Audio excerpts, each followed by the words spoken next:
Olá, doutor Elcio, tudo bem? Danilo, Como vai? tudo bem? Aqui.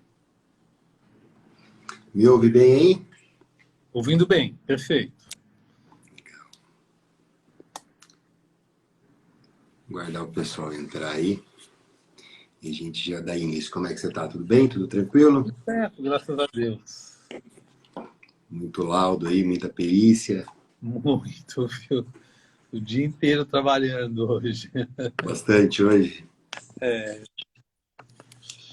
Aquele escritório também numa correria hoje. Cheguei quase agora, em é, cima aqui do horário da live. Tá tudo certinho aí. mas é bom, né, Danilo? Depois de uma calmaria aí, né, Danilo? Verdade, né? É, Se diz em relação a pandemia, à né? pandemia em geral, né? Mas eu te confesso uma coisa, viu, doutor Elcio? Para advocacia, assim, eu acho que a gente ainda teve bastante demanda, sabia? Ah, é? Durante a pandemia foi realmente um volume grande, porque os conflitos sociais eles ficaram também bastante aflorados, né? Então, é segurado, por exemplo, a gente faz também muito direito trabalhista, né? Então, era muita gente, empresa fechada, aí surgindo lei em cima de lei, medida provisória em cima de medida provisória. Então, as empresas, os empregados, tudo numa situação realmente desconfortável, né? Precisando da nossa consultoria. O pessoal também, em relação aos benefícios previdenciários, não conseguia marcar perícia, e aí procurava bastante. Então tivemos um volume grande de trabalho aí. E um avanço grande também em relação a como a coisa funciona, né? A audiência. Doutor Elcio?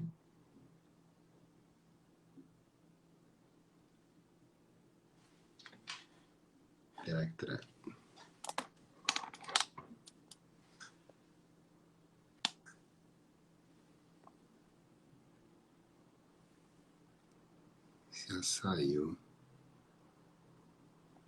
Acho que ele caiu aqui. Pessoal que acompanha aí, continua me vendo, né?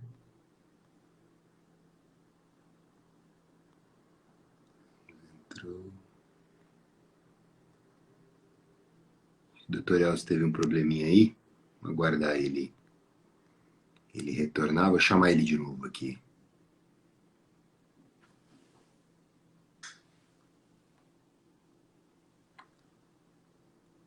Ah, obrigado, Nacheli. Show, valeu, Anderson. Ô, Terácio, tudo bem?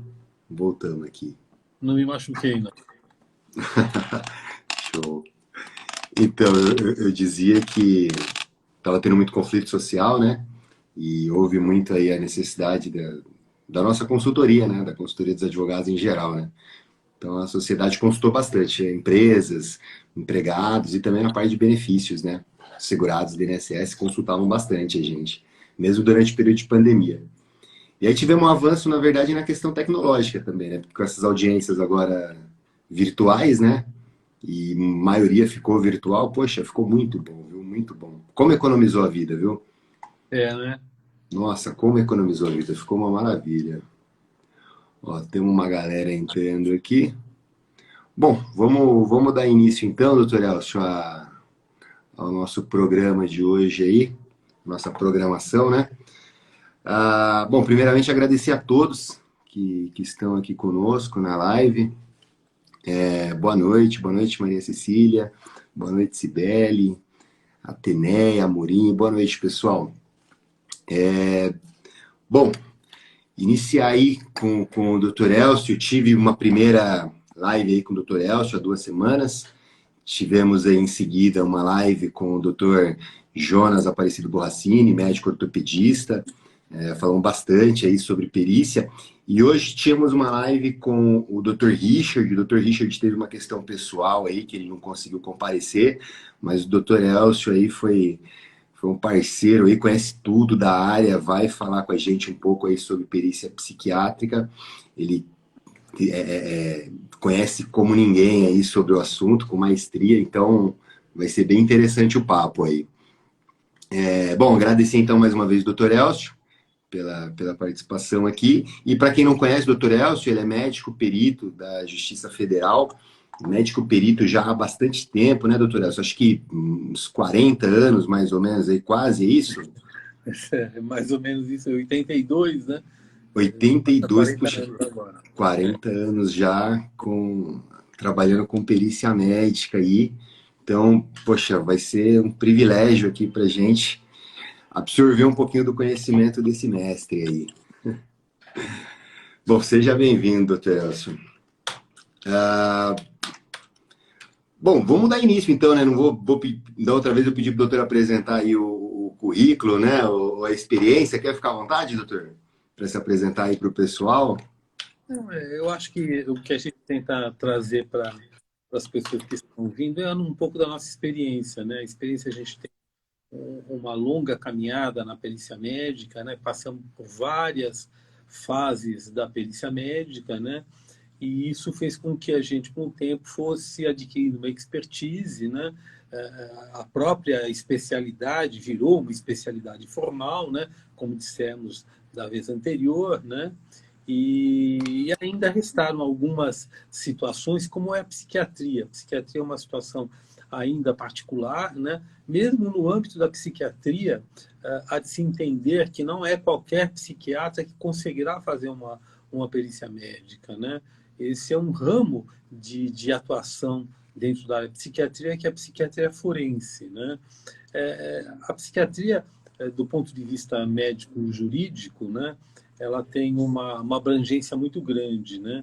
Os advogados previdenciaristas e os colegas que trabalham na área de previdência observam só uma pequena parte que é a apuração da capacidade de trabalho, né? Mas nós temos uma abrangência muito maior no âmbito civil, apuração de danos psíquicos em decorrência de acidentes, traumas, enfim. Nós temos na vara de família, né, as curatelas, né, que houve uma reviravolta depois da mudança do Código de Processo Civil, Código Civil, capitaneado pela legislação do deficiente, da pessoa com deficiência, né? E essa fez com que mudasse o Código Civil e o Código de Processo Civil. E todo o processo de curatela, né? Que culmina, que é de solicitação de uma interdição, né? Ele teve uma mudança muito grande mesmo, né? E na área criminal também, a importância da psiquiatria, sobretudo os psiquiatras forenses na área de penal, né? Em várias situações, como cessação de periculosidade, incidente de insanidade, enfim, é uma especialidade que tem uma abrangência grande, tanto que é uma subespecialidade dentro da própria psiquiatria, né? Agora, o médico, o perito, ele tem que ter uma formação em psiquiatria, como em todas as áreas da medicina, né? E poder transitar com conforto nas demandas diversas, sobretudo na questão previdenciária, a gente entende que é muito importante. E é muito Por que você interessante. percebe que ela é diferente assim, doutor? Ela é uma especialidade diferente em relação às outras perícias, se diz, é isso? É diferente porque, na realidade, o médico está acostumado a examinar, em ver, pegar na mão, né? Uhum. Barriga, avaliar o movimento do joelho. Psiquiatria, não, né? A avaliação psíquica tem uma outra conotação. Não deixa de ser um exame, não deixa de ter uma técnica de abordagem do periciando, né? Tá? Mas tem uma característica diferente, que nós não examinamos fisicamente o indivíduo, né? A avaliação é uma avaliação direcionada para a parte psíquica, né? E aí, é óbvio, né, o médico precisa ter um treinamento, né, para saber abordar as questões de interesse, sobretudo porque não é uma coisa que se ausculta um coração, vê uma pressão, não. Agora, também existe um mito, né, que o pessoal pensa que o psiquiatra tem uma bola de cristal, né? Ele olha para o indivíduo e já sabe o que o indivíduo tem. Não, não é assim. Eles não são magos, não são mágicos, né? A necessidade de técnica que a gente chama de anamnese, né? De questionamentos, né? Precisa ter técnica, né? É direcionado, né? É uma entrevista direcionada, onde você avalia todo o contexto do exame psíquico do indivíduo, né? E a gente começa a observar em pequenos detalhes, né? E aí a gente já faz uma avaliação, então, do quadro psíquico do indivíduo, né? E mais do que você fazer o diagnóstico, é avaliar também a repercussão na capacidade de trabalho desse indivíduo, ou na capacidade de entendimento desse indivíduo, porque nessa área que nós atuamos de previdência, eu atuo com uma extensão muito maior, mas agora, nessa discussão específica que nós estamos falando de previdência, né, tá? As questões são muito mais, né, muitas vezes é uma apuração de uma pessoa com deficiência, é um benefício não é um benefício por incapacidade, é um benefício que tem uma outra conotação. Então é isso. Entendi, legal, bacana. Bom, aproveitar aqui, tá chegando bastante gente aqui, Ana Gabriel, Dr. Jonas, Marcos Shalom, Mara. Legal, pessoal. Pedir para quem estiver na live aí, se puder compartilhar com os amigos, chamar eles para virem para cá. Tem bastante conteúdo aí em direito previdenciário, perícia médica, para a gente poder absorver aí com o Dr. Elcio, aproveitar esse momento. Façam perguntas, tá? Fiquem à vontade. E ao final aqui eu vou repassá-las ao doutor para que ele possa esclarecer um pouco mais para a gente. É interessante, doutor Elcio, a perícia psiquiátrica é muito mais realmente de entrevista, né? De você conversar, fazer essa anamnese e entender. Mas aí eu te pergunto o seguinte, né? Deve ser comum segurados que comparecem para fazer perícia e eles não conseguem se comunicar. E como é que fica aí essa questão, né? Porque precisa conversar para poder entender, né? E perceber se o diagnóstico faz sentido. Eu acho que o doutor Elcio... Tá me ouvindo, doutor Elcio? Estou ouvindo, estou ouvindo. Tá, então... Cortou e conseguiu me ouvir? Estou ouvindo, estou ouvindo. Legal. E aí, em relação a essas perícias em que a pessoa ela não consegue expressar ali a sua opinião, né? Explicar o que acontece com ela, como que é aí essa condução para vocês?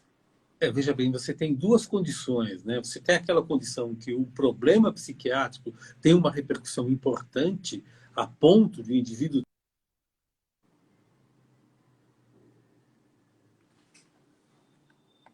Doutor Elcio, acho que travou para mim. Voltou. Que é uma situação... Você tem uma outra situação... Cortou um pouquinho, doutor. Se o senhor puder voltar... Tá. Deu uma cortadinha. Eu estava dizendo que tem... Duas conotações, você falou, dois caminhos, né? Estão me fazendo alguma ligação telefônica, eu tô...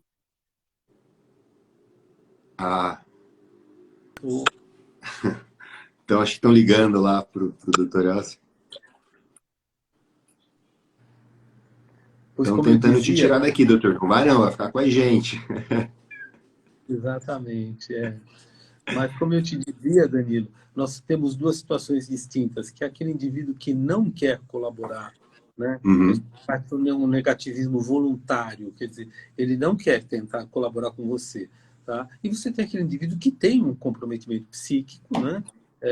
E que ele não consegue estabelecer uma relação de diálogo com você. São situações bastante distintas, né? A questão de o indivíduo querer participar é uma das coisas assim, mais marcantes que tem, porque muitas vezes o indivíduo que tem um problema psíquico, ele acha que se ele ficar de cabeça baixa, não falando, ele vai contribuir. Pelo contrário, ele vai prejudicar, porque a minha...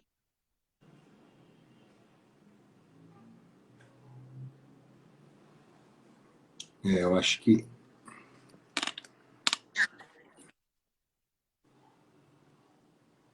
Doutor Elcio, tá cortando aqui. Doutor Elcio, tá por aí?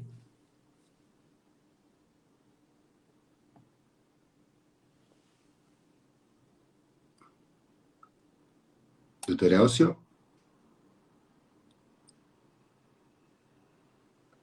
Agora eu não sei se é a minha internet aqui que está oscilando. Se é do Dr. Elcio. Cortou a comunicação, a Eunice falou aqui. Eu imagino que deve ser a do Dr. Elcio, né? Para vocês aí, é a minha ou é É a conexão dele que está travando. Aparentemente está normal aqui. Vou aguardar um pouquinho, que acho que ele já retorna. Ah, legal, legal. O doutor Elcio me responderam aqui. Ah, ele caiu aqui, Legal, vou chamar ele de novo aqui. Vai dar certo. Tá sem som aí. A Leila falou que tá sem som. Tá, vamos chamar o doutor de novo aqui para participar com a gente.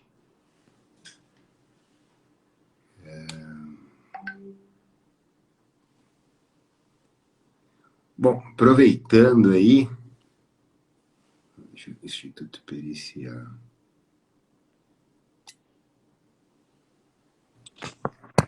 Opa, voltou, doutor. Desculpa, gente. Imagina. Eu tenho um pai que tem 82 anos e tenho uma mãe que tem 88 anos, né? E eles ficam ligando. Eu esqueci de avisar que eles tinham que esperar um pouquinho, mas me perdoem. Imagina.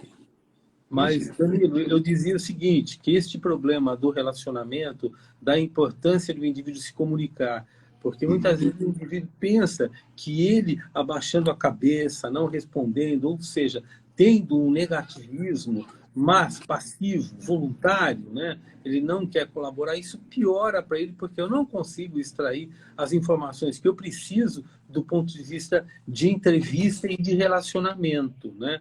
E, obviamente, a gente...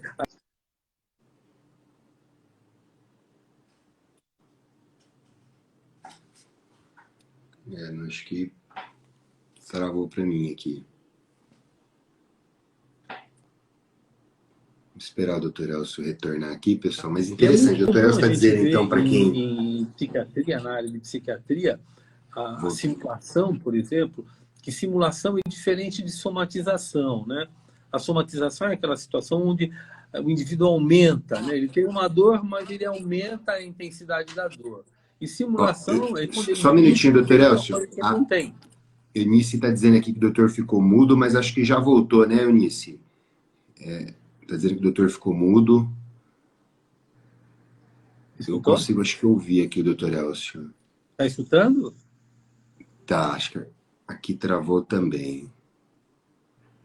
Lúcia está dizendo que travou, mas acho que agora está indo, né? Vamos lá, ficou sim. Voltou, legal. Vamos lá, doutor Elcio, desculpa. Agora não fui eu, né? Não, acho que é essa internet aí. Mas faz parte. Essa vida moderna, a internet que às vezes oscila, faz parte. Importante a gente absorver esse conteúdo aí, vamos absorver ele. O doutor estava dizendo, então, que tem pessoas que colaboram com a perícia e tem pessoas que não colaboram. E aquela que não colabora, achando que está melhorando a sua situação, na verdade, ela está piorando, porque não permite, talvez, que vocês consigam fazer o aprofundamento e compreender se a história realmente faz sentido dela. Seria isso, doutor? Isso, eles estão me privando de uma melhor abordagem técnica no quadro psíquico do indivíduo, porque ele está descaracterizando. Porque uma coisa é quando o indivíduo somatiza. Somatizar é você aumentar uma coisa que você tem, né? Eu tenho uma dor lombar e venho, mas está doendo demais. Quer dizer, eu estou somatizando, né? E simulação é uma outra coisa. Eu estou querendo mostrar uma coisa que eu não tenho. Eu não tenho dor lombar e quero dizer que tenho dor lombar.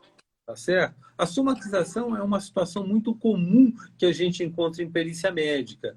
O indivíduo está ansioso, está angustiado, ele busca um entendimento positivo por parte do perito, então ele entende que se ele aumentar um pouco, aumentar muito, isso vai ser bom para ele. Mas isso é somatização. Simulação é quando o indivíduo coloca uma situação que ele não tem. Quer dizer, ele não é alienado e ele quer se mostrar alienado, né? E a gente sabe quais são as doenças psiquiátricas que determinam a alienação. Não são todas as doenças psiquiátricas que determinam alienação, né? E a gente sabe quais são os estados patológicos, mesmo dentro de um contexto de uma doença que tem uma conotação de repercussão psiquiátrica importante, por exemplo, uma esquizofrenia, a gente sabe quais são as situações que o indivíduo pode apresentar que seja compatível com o quadro que você está vendo ou não. Alguns tentam simular que estão vendo o bicho. Olha, estou vendo, ai, está me pegando. Então, isso também. Mas faz parte de um contexto onde existe interesse. Às vezes o indivíduo está sofrendo, está precisando de uma coisa, então ele acaba aumentando muito. Mas a gente, com uma boa técnica de investigação, de anamnese, a gente acaba abordando de forma adequada e entendendo qual é o sofrimento daquele indivíduo, ou o real sofrimento e a repercussão, né? Entendi, interessante, quer dizer, mesmo que vocês conseguem ali fazer então a distinção e perceber quem está simulando, né? Isso é muito interessante. Eu não faço muito no escritório de quando vou orientar um cliente que ele tem que ir numa perícia, explica exatamente para ele isso, né? Facilita a vida do perito sendo muito sincero e mostrando qual é o seu problema, porque ele conhece a história da doença. E se a sua história não bater com essa história, vai dar problema. Então, assim, conta a sua dor como você sente e a sua limitação da forma como ela acontece. Você Porque sabe uma fica mais coisa, fácil dele compreender e entender se faz sentido ou não, uma coisa que né? é interessante, né, Danilo? Quando o indivíduo inventa, começa a inventar uma situação que não é real, porque a anamnese não é que seja uma investigação. A anamnese, ou seja, a entrevista, ela é repetitiva em termos de informação e a gente precisa dos detalhes dessa informação. Isso é muito importante para a gente. Por exemplo, vamos colocar dor, a característica da dor. Dor tem várias características e a gente fica perguntando, então, todas essas características da dor. E quando o indivíduo acaba mentindo ou faltando com a verdade, o que acontece? Ele vai ter que repetir essa informação sempre. E são muitas informações que a gente questiona. E acaba tendo o quê? Incongruência, ele acaba...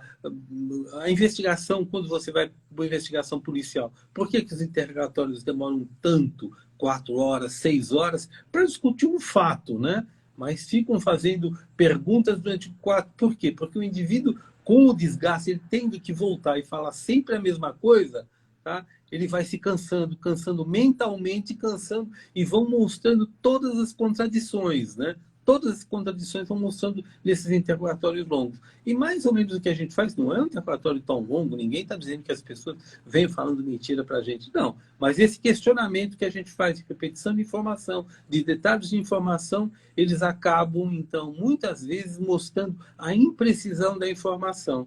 Agora, se ele é real, ele vai te contar sempre a mesma história. Eu posso perguntar para ele 500 vezes, as 500 vezes ele vai me dizer a mesma coisa, porque o fato era aquele. Agora, quando ele começa, sabe, mentir ou falar coisas que não são reais, ele vai tendo dificuldade para reproduzir aquela informação com a mesma característica, né? E a gente vai tendo a percepção dessa incongruência de informação, né? Interessante. E aí, no caso, então, quando é real a dificuldade dele de se expressar, vocês se valem o quê? Geralmente da documentação e realmente de quem está acompanhando ele ali A para gente compreender a parte história? sempre, a gente parte sempre de uma base que é o conhecimento de fisiopatologia. A gente conhece a fisiopatologia da doença, né? Como ela que se instala, como ela evolui, como é a evolução da doença, como é que você trata, qual é o medicamento que você faz. Quando o indivíduo não responde a uma coisa, o que você faz para poder melhorar a resposta terapêutica? Então, eu vou buscar toda essa coerência, tá? Essa coerência com o histórico clínico dele, ou informado, porque se o indivíduo está numa situação de alienação, tá? Hipoteticamente, ele vai ter uma limitação, inclusive, da questão civil, né? Então, ele vai ter que ter alguém representando ele, ou alguém acompanhando ele. Alguém alienado dessa forma não vem fazer uma perícia no horário marcado, no horário certinho, não vem. Então, vai vir alguém. Então, a gente vai se valer informações deste acompanhante, tá? E aí a gente vai vendo, inclusive, a coerência de informações desse acompanhante, perto de um histórico clínico, conhecimento de fisiopatologia. O enfoque terapêutico para a gente é muito importante, porque as medicações em psiquiatria têm funções muito específicas. Você tem aquele remédio que você usa com uma função antidepressiva, você tem aquele remédio que você usa com uma função ansiolítica, você tem aquele remédio que é um antipsicótico, enfim, você tem várias ações e você vai vendo a congruência dessas informações. Indivíduos que têm um quadro depressivo grave, com manifestação psicótica e tal, e vem tomando uma paroxetina, uma fluoxetina, 40 miligramas por dia, ou que seja 60 ou 80. Não é a característica de tratamento dessa doença. O indivíduo que tem um quadro psíquico, depressivo, com manifestações psicóticas, ele precisa de uma intervenção muito mais precisa, muito mais incisiva, você entendeu? Então, são essas coisas, esse conjunto de informação que a gente usa. A gente chama isso de encadeamento anátomo-clínico, ou seja, quando tem todo um conjunto de informação e as coisas, então, são muito coerentes, né? E quando há incoerência, a gente precisa observar, porque às vezes também a gente sabe também que o indivíduo pode ir para um ambulatório de saúde mental, onde o médico vai atender 20, 30 pessoas, e ele também não teve o tempo devido para escutar aquele indivíduo e fazer uma medicação mais coerente, mais lógica, né? Então, eu não posso observar só a questão da coerência do medicamento. Eu também tenho que ver o contexto desse indivíduo, o histórico desse indivíduo. Então, por vezes, é um pouquinho mais complexo do que só você pegar um bulário, uma medicação que está em uso e fazer essa correlação.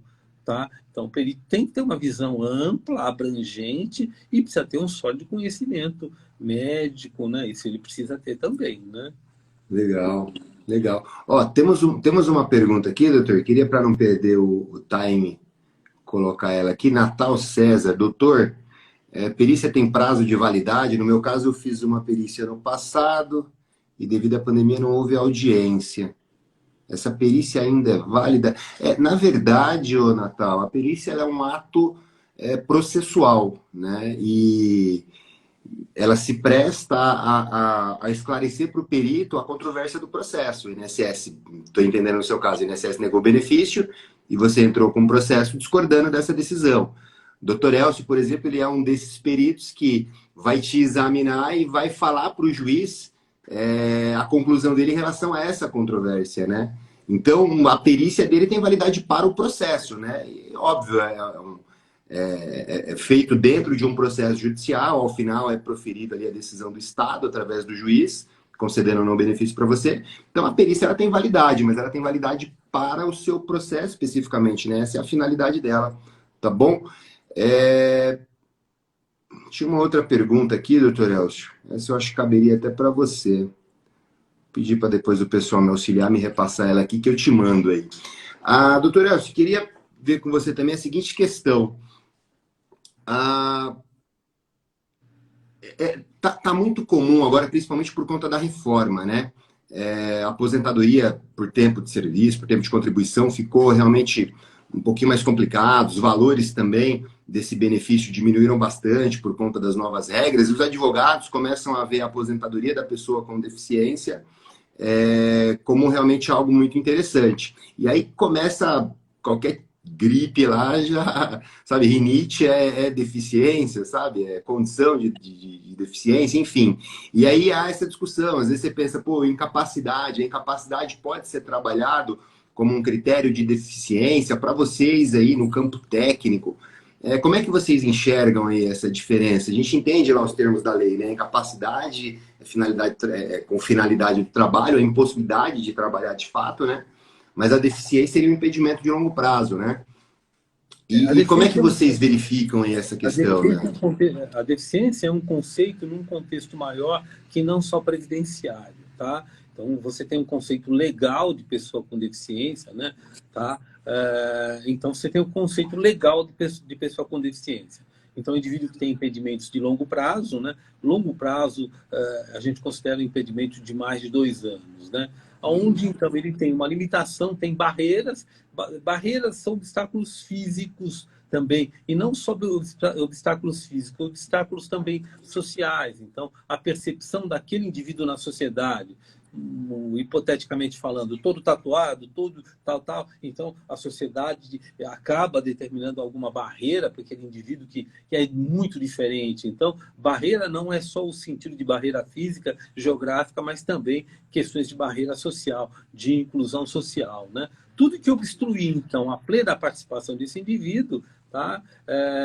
Esse indivíduo é considerado, então, uma pessoa com deficiência, né? Quando ele não se equipara com as demais pessoas, né? Então, esse é um conceito geral de deficiência, é um conceito legal de deficiência, ponto. A incapacidade do ponto de vista previdenciário, é a incapacidade do indivíduo determinar o desempenho de uma atividade habitual. A atividade habitual dele, ele está habituado para desempenhar a atividade habitual, então ele está incapacitado. Então, as duas coisas são coisas diferentes, né?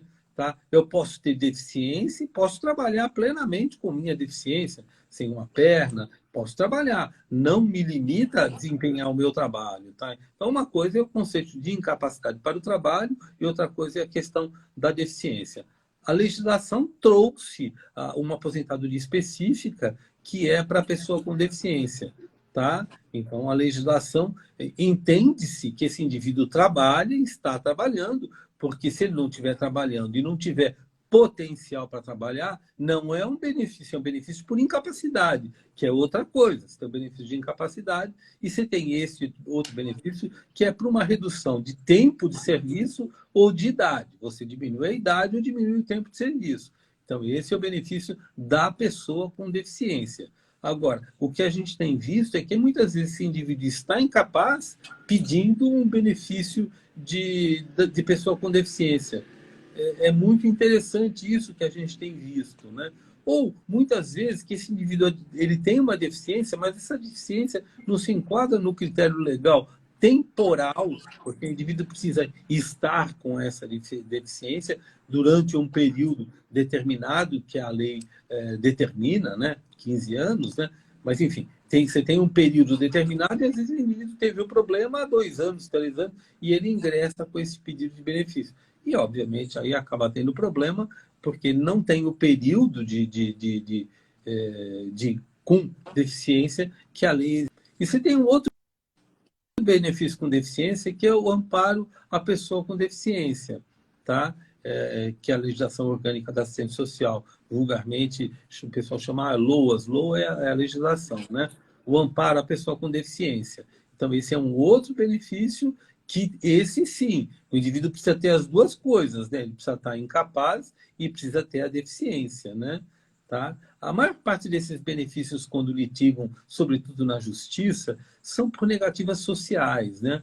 A justiça tem, a legislação trabalhista tem um conceito rigoroso de renda per capita, que a justiça tem uma conotação e um entendimento diferente, né, em termos de renda. Mas grande parte desses benefícios que a gente faz, muitas vezes são questões óbvias, né? Então, é aquela criança que tem uma deficiência intelectual importante, até criança, não dá para você nem falar em capacidade de trabalho para criança, né?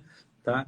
Mas é uma pessoa com uma deficiência muito clara, muito óbvia, e o indeferimento foi por uma questão não médica, foi por uma questão social, econômica, né? Tem sido, até aproveitando esse falou de criança, né? Tem sido crescente o número de crianças aí diagnosticadas com espectro do autismo, né? Tem muitas demandas nesse sentido lá para vocês, de benefício, por exemplo, tanto da LOAS, no caso, né?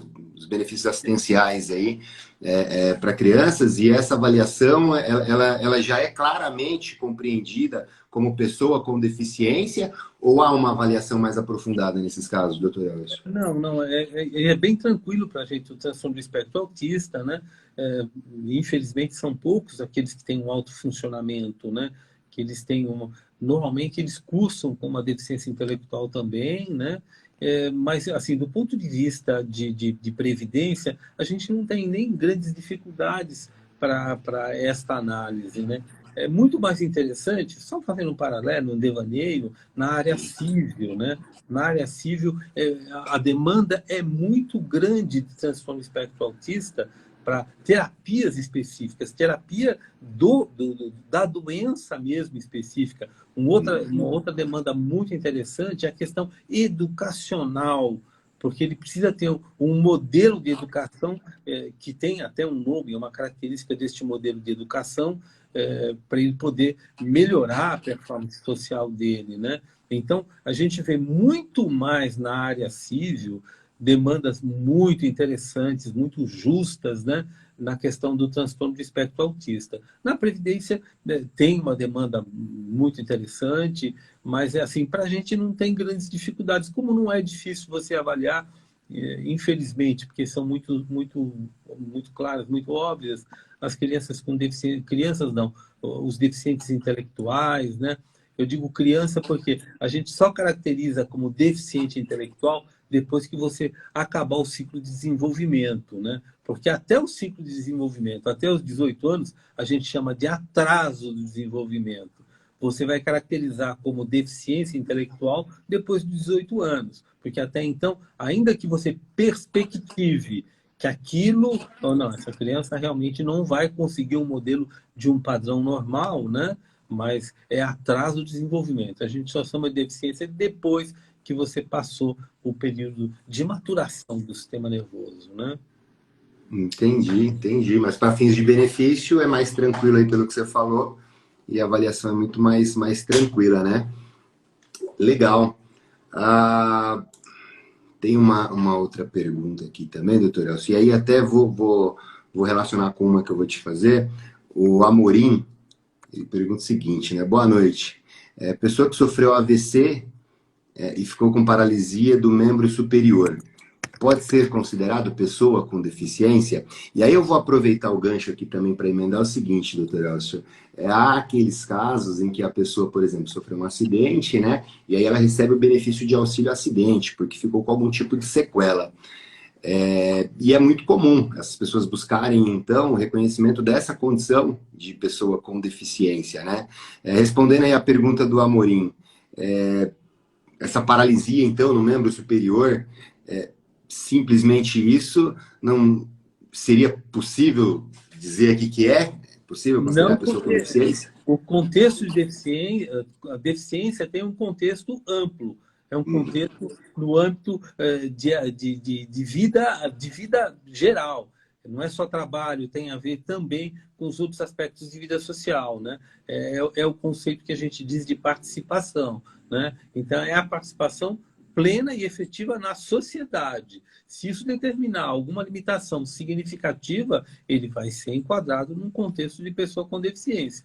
Tá? Então, é uma visão de contexto, não é uma visão isolada de uma paresia ou de uma...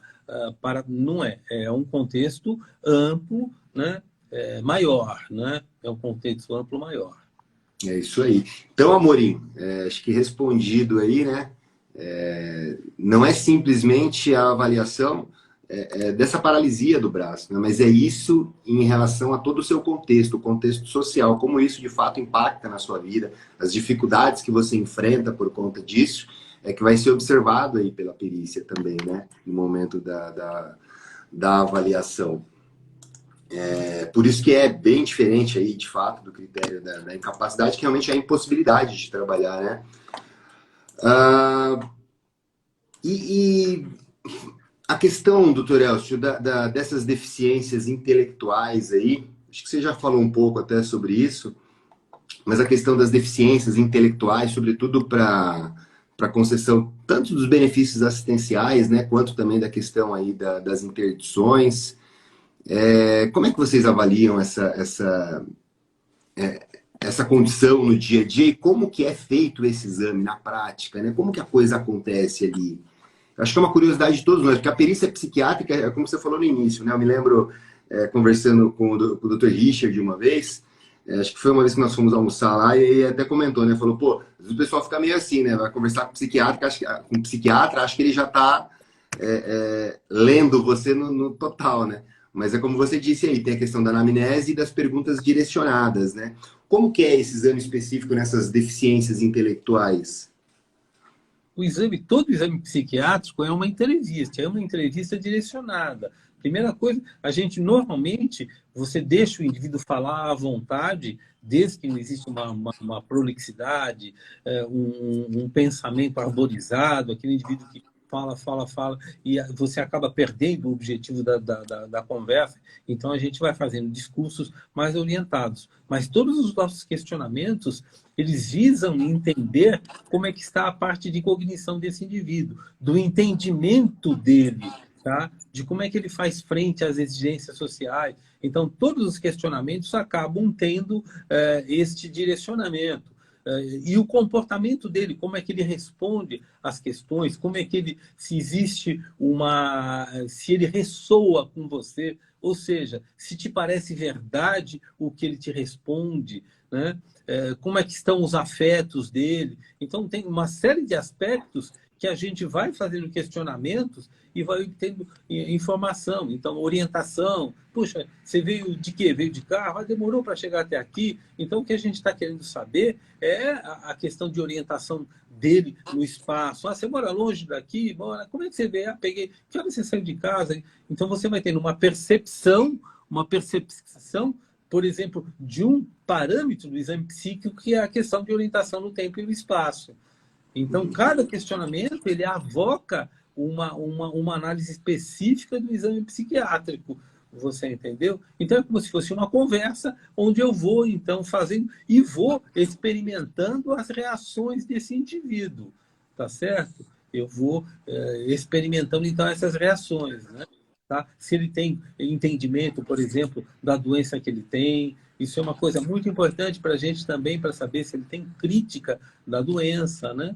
Então, isso é uma técnica de uma conversa que a gente vai deixando, e quanto mais espontânea, melhor ela é, tá? Porque você acaba tendo uma sintonia com aquele indivíduo, você ganha uma confiança e a coisa vai ficando cada vez mais pura. Então, agora, se você é autoritário, não olha, isso é uma coisa interessante. E uma coisa que é muito importante a gente saber, eu te digo, não é só em medicina e em avaliação psiquiátrica, não, tá?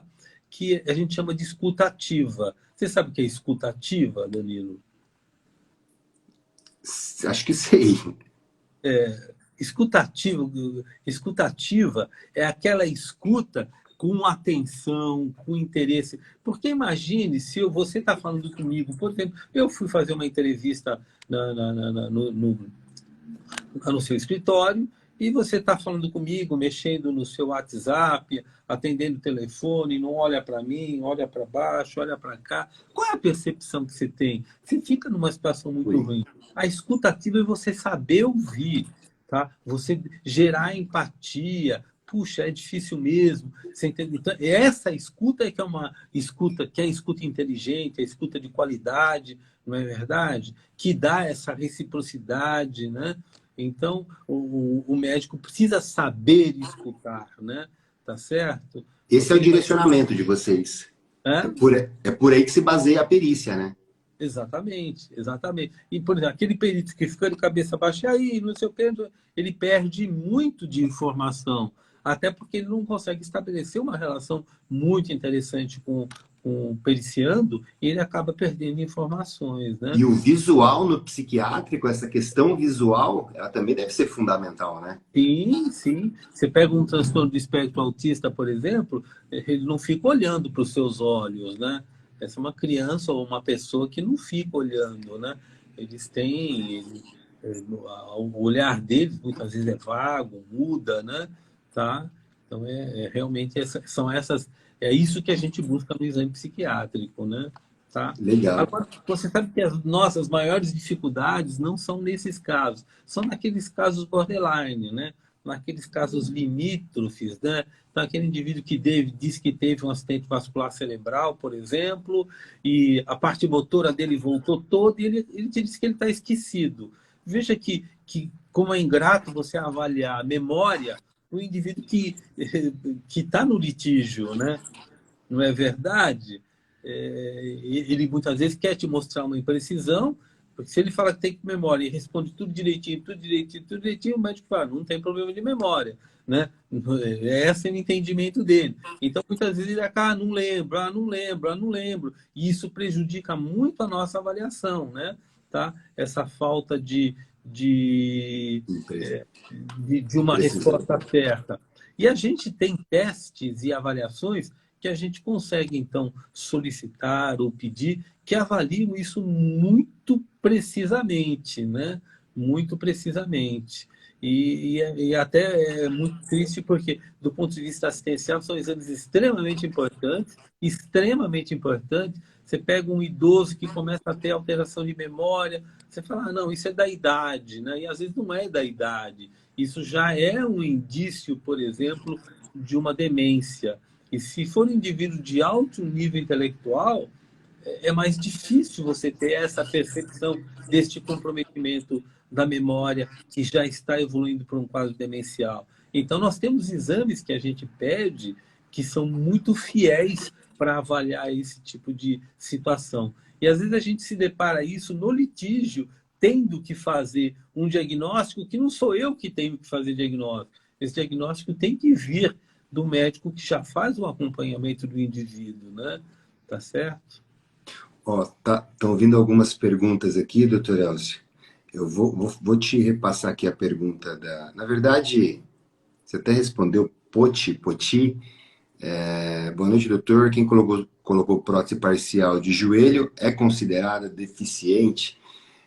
Na verdade, como o doutor Elcio pontuou antes aí, a condição de pessoa com deficiência ela é analisada num contexto muito maior do que simplesmente a limitação física, né, que você identifica. Então, a pessoa ela colocou uma prótese no joelho, ela é considerada pessoa com deficiência? Não é apenas isso, né? Essa é uma questão muito interessante. Alguns advogados é comum o segurado até errar, eu compreendo, né?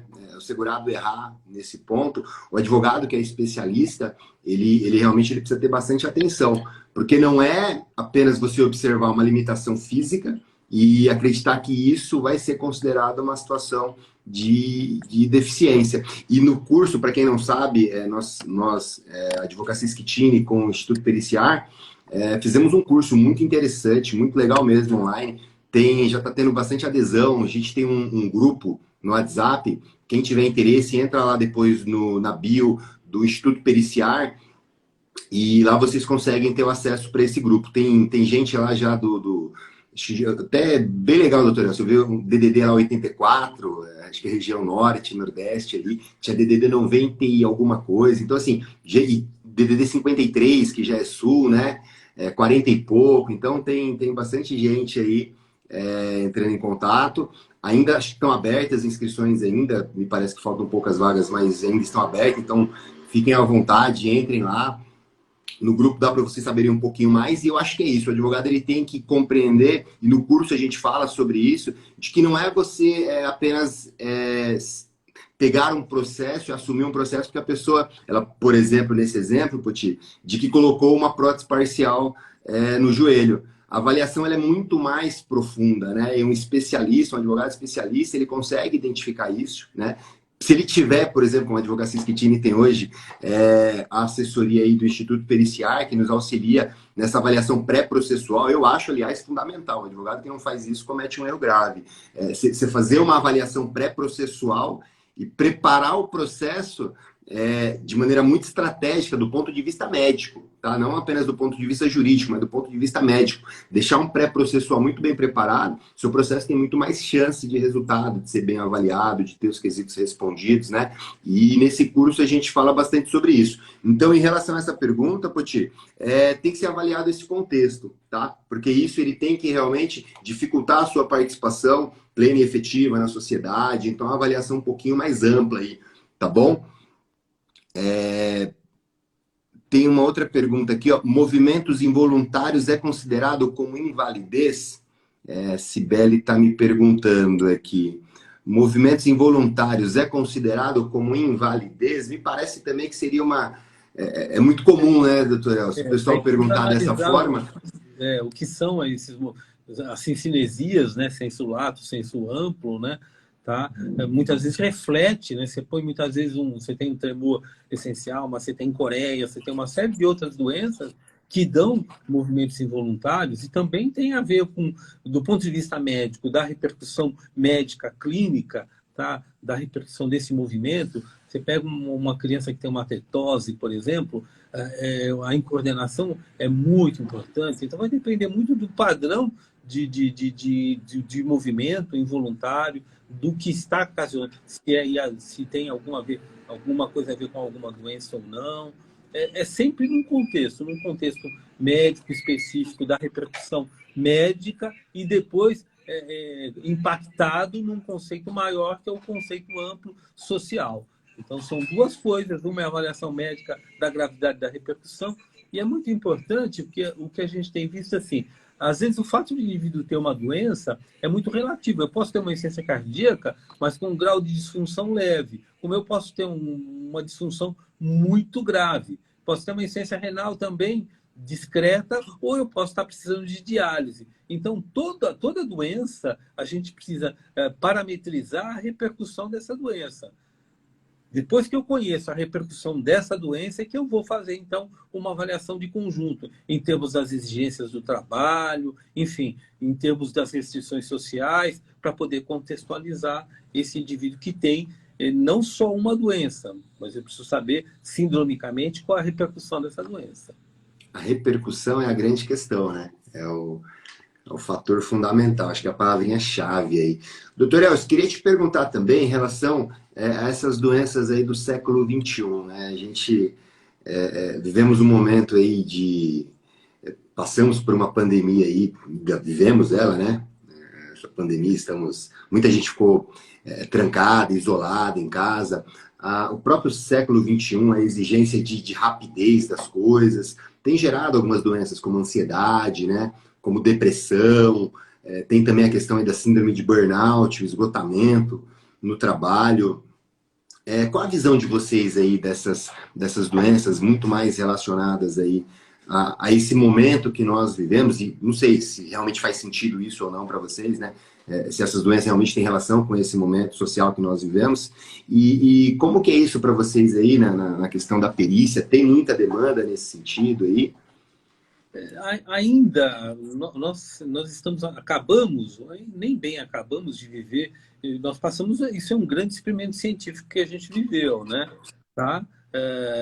Que foi o isolamento social, né? Tá? Essa angústia da doença, da morte, né? E essa repercussão a gente vai começar a avaliar daqui para frente. Então, nos próximos anos é que a gente vai entender um pouquinho melhor disso tudo que está acontecendo. Mas o que acontece e o que está acontecendo, nós estamos tendo um desenvolvimento tecnológico muito rápido, Danilo, desproporcional ao que a nossa maturação cerebral, o nosso entendimento, isso está sendo muito rápido. A gente já está falando em metaverso, nós já estamos num outro nível de discussão muito grande. Então, a gente acaba não acompanhando esse desenvolvimento tecnológico, né? E uma outra coisa, essa tecnologia que está muito acessível hoje, né? Toda criança hoje tem acesso à internet, ou na escola, ou em casa, ou no seu telefone. E isso também está gerando uma expectativa e uma ansiedade muito grande. A gente nunca viu tanto criança com ansiedade quanto a gente está vendo hoje. É uma coisa... E crianças já precisando serem tratadas, tomar medicamento. Quantos anos aí? Criança, 4, 5 anos, a gente já tem visto crianças com ansiedade. É óbvio que isso está numa idade muito maior, 10, 12 anos, é o que a gente tem mais incidente, mas as próprias crianças menores já estão com um grau de ansiedade. E é muito interessante isso, Danilo. A gente está trazendo para casa o home office hoje, por exemplo, né? Mas o home office acaba criando um outro problema, porque para o pai e a mãe que estão trabalhando, é muito melhor ela dar um telefone ou ligar uma televisão para a criança ficar quietinha, ele poder trabalhar, poder fazer as coisas, não é verdade?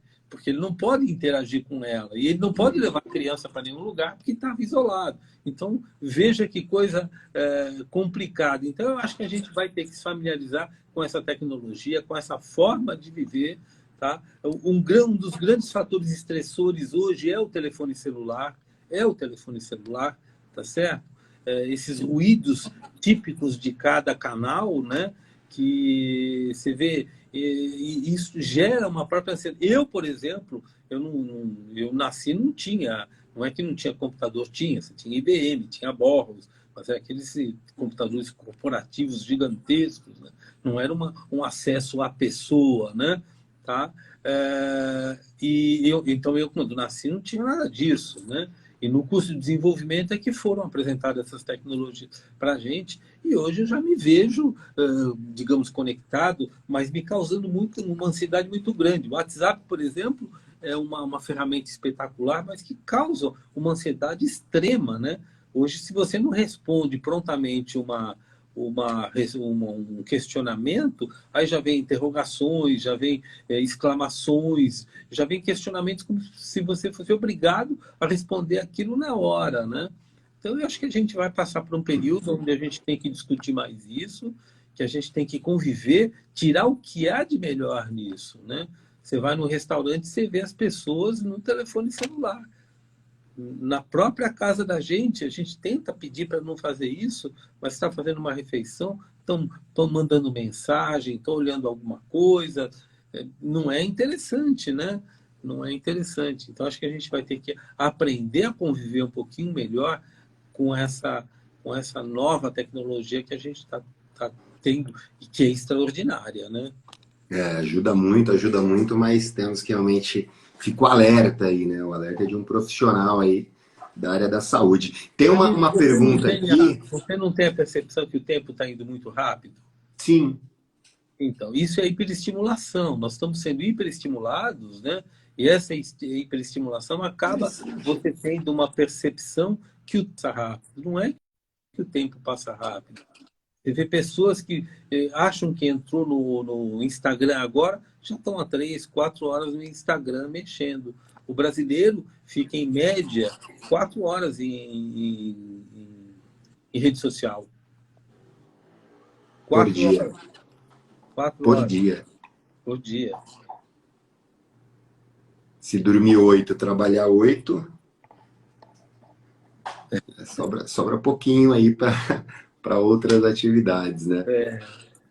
Doutor Elcio, tem uma pergunta aqui do Jonas. Além do exame psíquico, o que podemos buscar para a caracterização da incapacidade? Não, a incapacidade, veja bem, a incapacidade também é contexto, né? É contexto. E o médico se vale não só do exame que ele está avaliando, ele se vale de todas as informações que vêm, o histórico da doença, desde quando o indivíduo tem a doença, como é que essa doença evolui, como tem sido tratado, como é que foi a resposta no tratamento, ele tem tido períodos de crise, enfim, você faz uma avaliação, uma varredura biográfica, sabe, enorme você acaba fazendo. Porque o exame psíquico é isso, você faz um histórico biográfico do indivíduo. É muito interessante porque, às vezes, você pega um indivíduo que ele entra numa empresa e sai, ele fica 2, 3 meses e sai, 2, 3 meses e sai, 2, 3 meses e sai. Quer dizer, esse indivíduo deve ter algum problema, não é verdade? Para ele entrar em 10, 12, 14 empresas num período de 1, 2 anos, fica um curto período. Então, isso revela, isso está te refletindo algum problema, não é verdade? Então, muitas vezes ele não tem condição de, não consegue respeitar horário, não consegue limites, né? Então, a gente tem que captar todas essas informações numa avaliação pericial, sobretudo no âmbito da psiquiatria, né? Que é a que a gente mais se vale da entrevista. E é uma entrevista, como eu disse para vocês, uma avaliação biográfica de vida todinha, como é que é o histórico de vida, né? Isso a gente tem que fazer essa análise, né? Legal. Ó, bastante pergunta aqui, doutor Elcio. Tá chovendo aí, doutor. O pessoal tá interessado aí, ó. Transtorno bipolar, como identificar? Como identificar? O transtorno bipolar.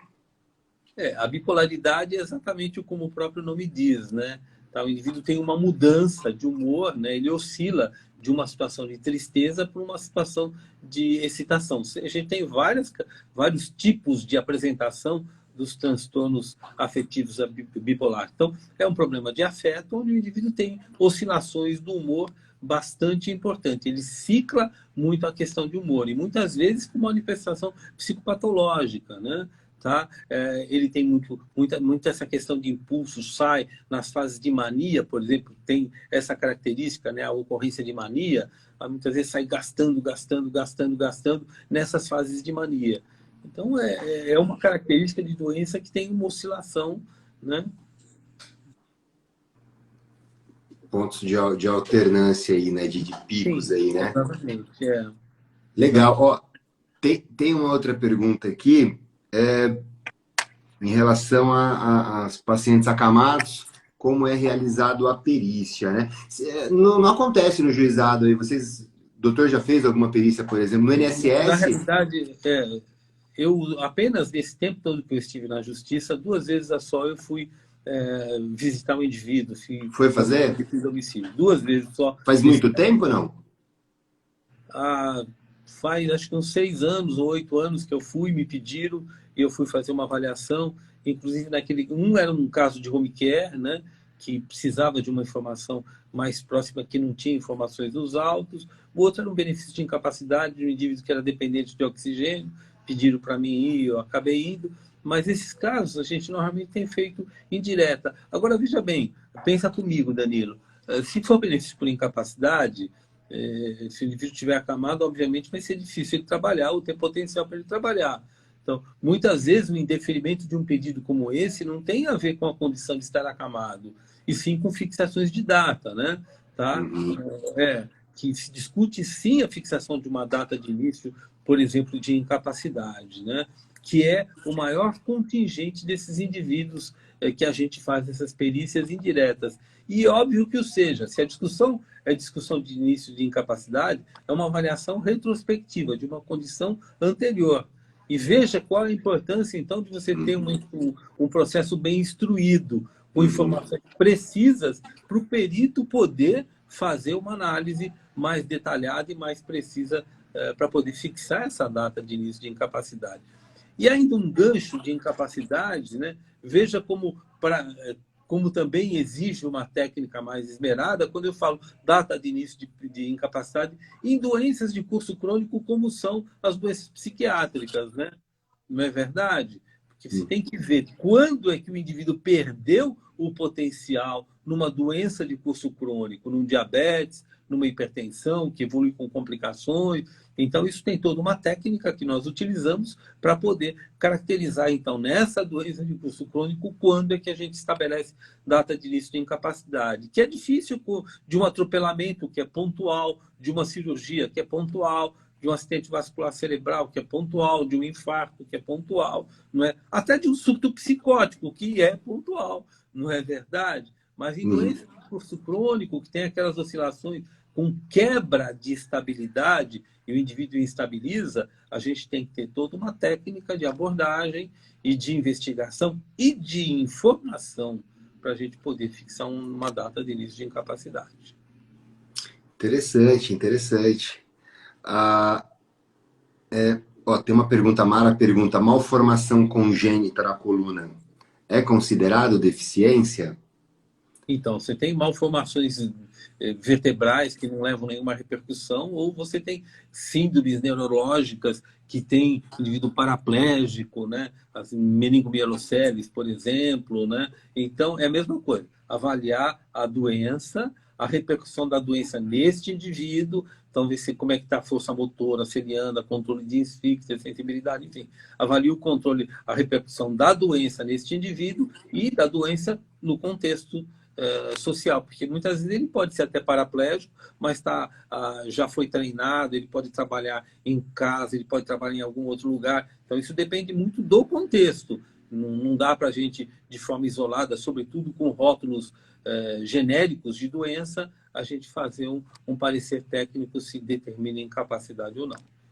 Eu acho que a grande mensagem que fica aí é exatamente essa compreensão, né? De que o rótulo de doença não é suficiente para você dizer, ah, eu tenho direito ou não tenho direito. É muito comum que como eu disse aí, o segurado chega no escritório e fala, doutor, tenho 3 CID aqui, né, no meu laudo. Pô, é possível, um deles vai me dar benefício. Não é assim, né?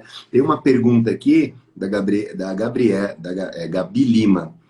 Síndrome do pânico dá afastamento por incapacidade? Eu acho que vai entrar mais ou menos nessa linha, né, doutor?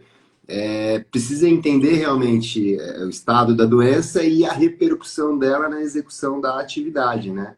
Se estiver de fato dificultando o exercício da atividade. Mas a síndrome do pânico é uma doença geralmente tranquilamente controlável, doutor Elcio? Ou ela pode realmente gerar o ponto de uma uma aposentadoria por invalidez. Porque é muito comum, assim, só fazendo um gancho, eu recebo muitas pessoas, por exemplo, do telemarketing, né? Procuram, acho que alguma coisa acontece ali, realmente, acho que a pressão é muito forte na atividade de telemarketing, a cobrança, e muitas pessoas chegam com diagnósticos nesse sentido, né? E realmente a pessoa ela não consegue mais trabalhar. E aí eu percebo o seguinte, ó, naquela empresa ela não consegue trabalhar. Tirou ela daquela empresa, a pessoa vai ter uma vida normal, né? Ela realmente ela vai ficar bem. Chega ao ponto de gerar uma aposentadoria mesmo? Esse é um dos tratamentos da síndrome do pânico, né? É como se fosse uma dessensibilização, né? Tá? Então, tanto que a síndrome do pânico é uma das síndromes que a gente trata não só do ponto de vista farmacológico, não é o tratamento não é só farmacológico. O resultado maior é quando você faz uma terapia, por exemplo, que a gente chama de cognitivo-comportamental, né? Mas você tem casos de síndrome de pânico realmente com graves repercussões da vida em toda acepção, não só do trabalho, mas da vida social, familiar, né? Você tem quadros realmente muito graves de síndrome de pânico. Você tem quadros com uma repercussão média, você tem quadros que tem mais leve, que o indivíduo, inclusive, com técnicas que ele aprende, ele acaba conseguindo controlar, às vezes com o uso de um medicamento sublingual que a gente passa para melhorar aquele padrão de ansiedade. Então, mas é uma síndrome assim, muito importante, muito relevante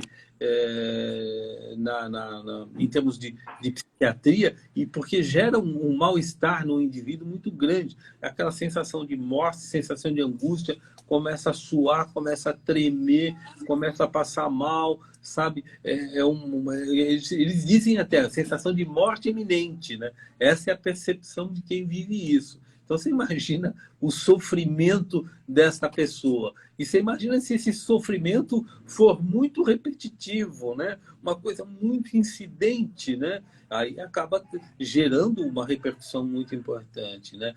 Mas, do ponto de vista terapêutico, eu não sou um terapeuta, eu não trato doença nenhuma psiquiátrica, mas, obviamente, a gente tem competência e sabe que você consegue tratar o controle da doença é bem controlada, se faz uma terapia também cognitivo-comportamental, o indivíduo melhora muito. Alguns até acabam se livrando deste incômodo mesmo, né? Eu, nesse final de semana, inclusive, eu ouvi uma mãe comentando um caso em relação à filha dela, né? Que acho que ela desenvolveu essa síndrome do pânico. E aí disse que ela não conseguia respirar e ela cortou o pulso porque ela sentiu a necessidade ela precisava respirar, ela precisava respirar e não conseguia, e aí ela foi e cortou o pulso. Né? E aí, explicando, eu falei assim, fiquei pensando, eu falei, poxa vida, realmente deve ser uma coisa absurda, assim, né? A pessoa deve chegar num nível muito, muito difícil mesmo. Sensação de morte iminente. Sensação de morte iminente. Ó, uma outra pergunta aqui, doutor Elcio. O curso vai abordar todos esses detalhes médicos da incapacidade? Sim, sim. Então, tem uma coisa legal, Danilo, que a gente bolou no curso, nós, o grupo todo, que eu acho que é uma coisa muito interessante, né? Não vai ser um curso frio onde você vai jogar as informações e o indivíduo vai consumir essas informações. Não, nós vamos fazer interações, né? Nós vamos fazer durante a semana, nós teremos reuniões como essa que nós estamos fazendo, só que aberta. Só que aberta. Então, vai propiciar uma interação interessante, né? Então, eu acho que isso é um diferencial muito interessante para essa atividade que a gente está se propondo a fazer. E é interessante, Danilo, já que a gente está falando do curso, me perdoe, não é propaganda, mas isso nasceu do quê, Danilo? Nasceu de uma dificuldade, de um problema que nós tínhamos com o perito, de ter documento, sabe, de você ver que aquele indivíduo, você tinha a percepção e a sensação que aquele indivíduo não estava capacitado para trabalhar, mas era uma petição ruim, que não trazia as coisas mais importantes para mim analisar, e eu ficava naquele vazio de não ter, porque na realidade eu passo para o juiz o que tem no processo de documentação médica e o que eu consigo ver. Eu até falei a outra vez, pego um indivíduo que tem uma insuficiência cardíaca. Se não me trazem um ecocardiograma, eu não consigo ver gravidade de insuficiência cardíaca, gente. Aí o indivíduo muitas vezes pode ter uma insuficiência que tenha um quadro de uma gravidade maior, e eu acabo não conseguindo estabelecer a gravidade e não caracterizar. Veja bem, eu digo não caracterizo a situação, não quer dizer que o indivíduo não está incapaz, não é verdade? É que eu não caracterizei, tá? Agora, aquela verdade, ao final, a sentença vai dizer que ele vai ser desfavorável, mas pode ser desfavorável por ele incapaz, porque é um processo mal instruído. E isso é muito ruim. É que nem inocente. Muitas vezes ele não é declarado inocente. Não, é que não conseguiram comprovar que ele matou. Então ele foi dado como, né, o processo foi encerrado, ele dado como inocente, processualmente inocente. Mas ele matou o outro, mas só que não conseguiram provar. E a mesma coisa, se eu não tenho uma condição de comprovar aquela situação de incapacidade, então a nossa angústia é essa, como perito, muitas vezes ficar nessa situação de angústia. Então a gente queria que os processos fossem muito mais bem instruídos, muito mais bem orientados, isso sempre do ponto de vista médico, e entendendo a limitação que o advogado tem do conhecimento médico. Então a gente quer aproximar essa informação e, dentro do possível, dentro da possibilidade, né, se o escritório conseguir fazer uma consultoria, seria muito melhor.